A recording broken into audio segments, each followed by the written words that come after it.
What's going on, guys? Honky Kong here. Welcome back. Thank you for checking this video out. Today I want to take a little departure from my normal political, Second Amendment, rants on people, whatever video I may be doing at the time. Today I want to talk about the fines the government is levying against some of our largest financial institutions for their role in the mortgage crisis, okay?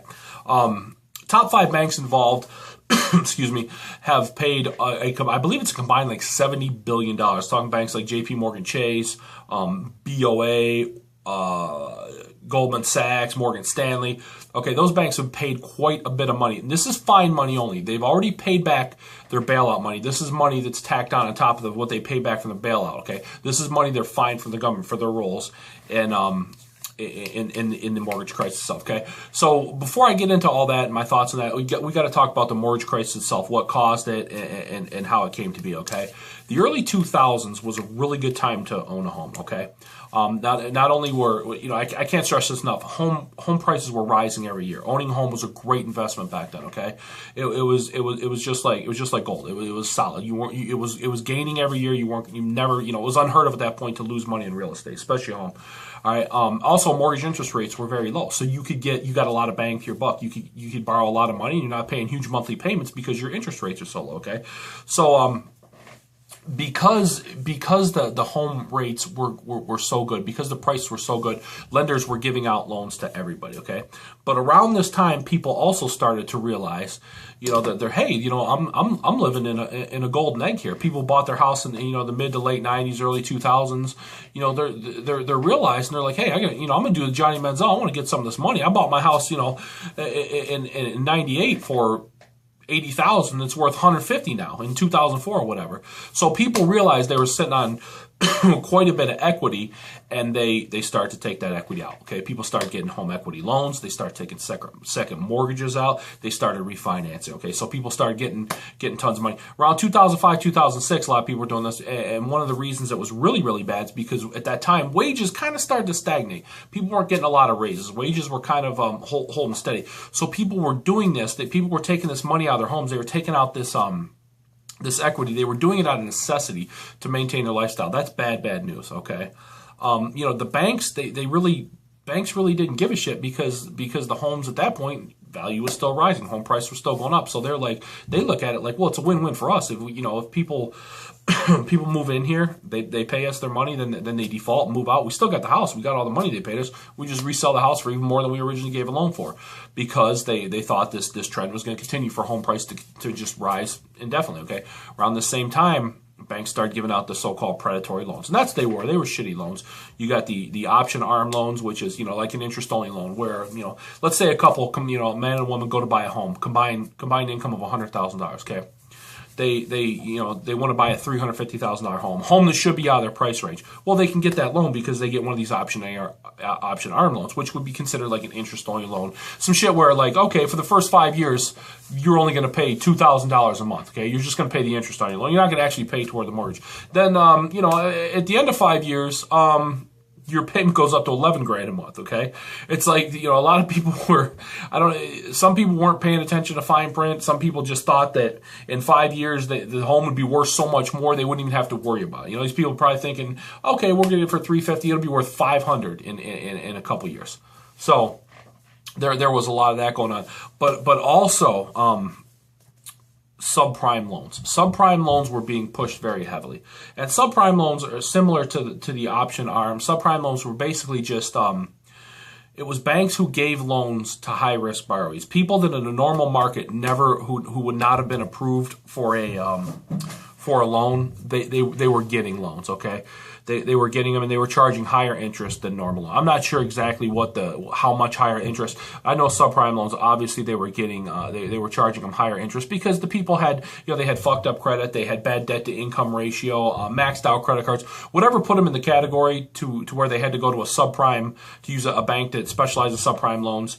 That's where they wound up. Okay, so this could be also considered a predatory loan. A lot of subprime people fell prey to scams because, don't know how to put this diplomatically, a lot of people that qualified for subprime loans were not too bright. I'm trying to think of a way to really word this. They were people in a position who needed a subprime loan weren't really good with their money. I don't really know how to. if you found yourself in the subprime category, you probably shouldn't have gotten a loan back then, and a lot of people did, okay? Another thing banks were doing, why they were pushing subprime loans, why so many banks, so many huge banks, Countrywide, Ameriquest, New Century, these banks specialized in subprime loans because they were combining these loans into almost like a mutual fund or stock called a mortgage-backed security. And the mortgage-backed securities were doing so well because they were selling so many of them that, you know, Standard & Poor's had them rated as a AAA investment, okay? So you had these banks that were just cranking these fucking subprime loans out there like crazy into these mortgage-backed securities, and investors are snapping them up because they're doing so good, okay? So you got a lot of people pouring money into these, you know, subprime loans, backing them because it looks so good on paper, because at the time they were making tons of money because they were pushing them, okay? Well, like everything else, it wasn't meant to be. It wasn't meant to last, okay? But at that time, everybody thought home prices would continue to rise. However, they didn't. Home prices stopped rising, okay? When they stopped rising, a lot of these option arms were coming to their 5-year dates where people, you know, owed these huge monthly payments they couldn't afford. People, as soon as the values of the home stopped going up, people realized that they bought more home than they could afford. People started getting under, the home value started to declining. At this point, people start to realize, hey, I got one of 3 choices. I could live here without paying till they foreclose and boot me out. I can try and modify my loan, or I just turn in the key and walk. And hundreds of thousands of people did exactly that. They just turned in their shit and left out. Now, this wouldn't have been so horrible for the banks had home values maintained or continued to rise. But at this point, when people started leaving the homes, the value of the homes just absolutely plummeted. The bottom fell out, okay? And when the value of the homes plummeted, the banks, the financial institutions, people who bought mortgage-backed securities began to suffer massive, massive financial losses, okay? Billions of dollars in value is becoming wiped out. As a result of that, the banks and the investors losing their money, the worst possible thing that could have happened. The banks stopped loaning money to each other. Okay, when money stops flowing between banks, that's like look, think about your body. Say the blood flowing through your veins is the money in our economy. The heart stops pumping that blood, the body dies, and that is exactly what would happen. You know, and what happens in our economy when money stops moving. Okay, when banks are scared to loan each other money because they're afraid they're not going to get it paid back, that is the worst thing that could happen. And in that case, banks started to fail when they stopped loaning each other money. Okay. Now, when the banks started to fail, that's obviously when you know the bailout happened, the too big to fail, and the bailout was successful. It was successful. It got the banks back up and running. They posted record profits in a couple years, but there's been a lot of anger and this was a very traumatic time for America. Very traumatic time for America. Not only did people who a lot of people couldn't afford their homes, lost their homes. There was a lot of people who could afford their homes who just left because their mortgage, like most of us. I bought my house. Little personal story. I bought my house in 2002. I paid $150,000 for it. I think it was around 2004, 2003. We got it appraised, and it appraised for like 160, 162, right around 160. So in those couple years, I had made $10,000 in equity right off the bat. I think we had it appraised again in 2009, and it appraised for like $70,000. So the entire time we stayed, we never left our house. We stayed here. We have a really good mortgage, good interest rate on our mortgage and shit. So we stayed. We didn't leave. But for many, many years, I'm finally getting back to even now to what I own it. But for many years, just because the value of my home dropped so much, I was far underwater on my mortgage, meaning that I owe a lot more on my mortgage than my home is worth, okay, because of this crisis, because the value of everybody's homes dropped. Now, I'm finally starting to get back to it's creeping up slowly.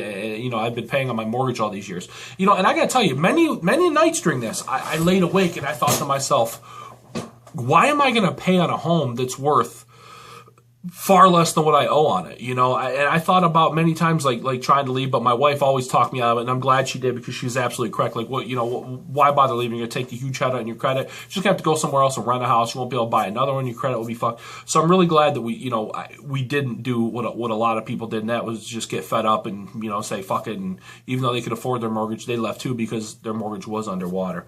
My thoughts on the fine. I think the fines are excessive. I think they're a little excessive. I think they're doing a lot of harm, because every time it seems like our economy and our home prices start to creep up, something bad happens. And we're it's such a precarious economic point right now in this country. I don't want to see anything that will affect the banks lending money. The banks need to lend money. They need to lend money for our economy to go. That shit is the oil that lubes our engine here, and we have to keep doing it. So to see these banks getting stuck with these huge fucking fines kind of worries me. Now listen, do I believe the banks bear quite a bit of responsibility for the mortgage crisis? Absolutely, I certainly do. But I also believe a lot of the people that signed these bad mortgages, and so many people had to realize they were signing bad mortgages. They were signing mortgages that they knew down the road they weren't going to be able to afford. It seems like all the anger and the rage is directed toward the banks, which I understand, because they did engage in predatory lending. No doubt about it. I will not argue that. But where is the responsibility of the individual borrower to take a look at the fine print? You know how many, I spent a lot of time throughout this. I studied a lot, and I listened to a lot of radio shows. I would listen to a local radio show where people would just call in for financial advice about their home. It was on for like 2 or 3 years during the height of this. And how many people I heard say, well, we never thought we'd be here 5 years. We thought our house would be worth twice what we paid for it 5 years. We thought this, we thought that. Oh, we didn't realize that our mortgage was going to go up so much in this amount of time because we had this, we had this subprime mortgage or we had this option arm mortgage. So many people knowingly signed bad loans because they had their blinders on, just like the banks. And they thought, okay, we'll just do it because it's going to be worth so much down the road. So in closing, right now, I'm just in this country. It scares me anytime I see financial institutions getting hit with these big fines. I think 13, 15, 18 billion per bank is a little heavy. Knock that shit down to a couple billion and let these banks keep pushing the money out there. Let them keep lending the money and keep our economy rolling. That's my main concern. That's what that's what I care about. Keeping this economy rolling and keeping it on a path to recovery. Super important. So that's all I got. Everybody be safe, and catch you guys next time. Peace.